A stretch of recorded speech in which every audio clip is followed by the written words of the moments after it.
Hi friends, it's Dr. Christine here, the brain doctor who knows how you feel. Lately, food sensitivity tests have been in the news. They are portrayed as being harmful to clients and their families.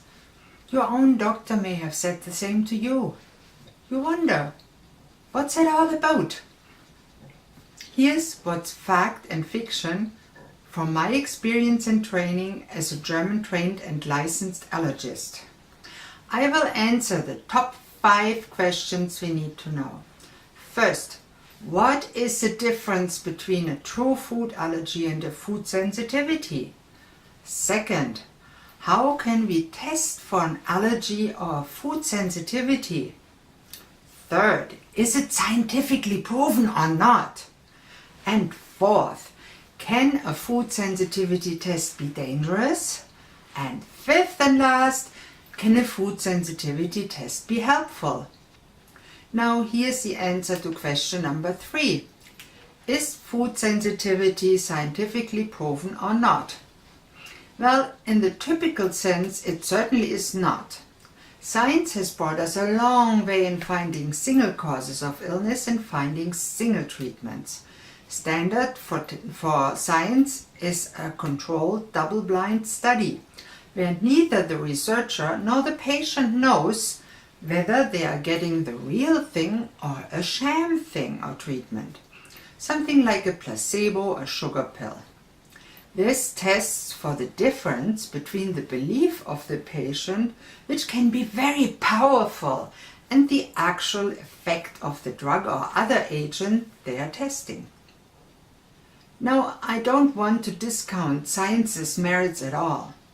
The scientific method has brought us so many improvements in our life and health, like antibiotic treatments, anesthesia, allowing life-saving surgeries, certain life-preserving vaccinations, life-saving treatments and medications like insulin and more.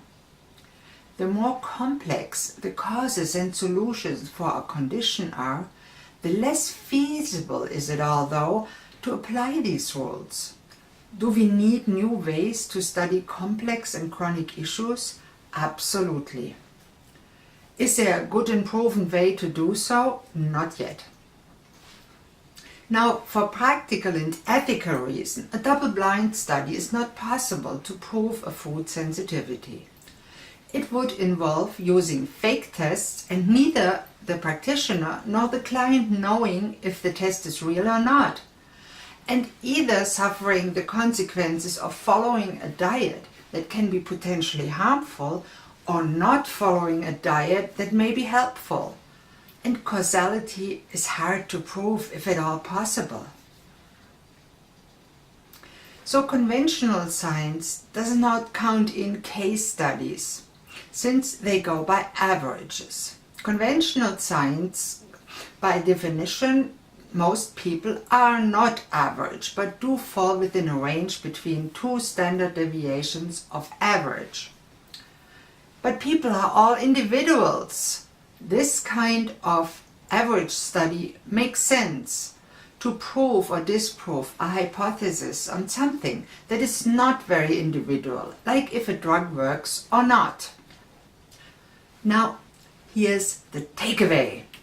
If done correctly, in the context of a detailed assessment, an IgG food sensitivity test can be very helpful to shorten the time to find offending foods.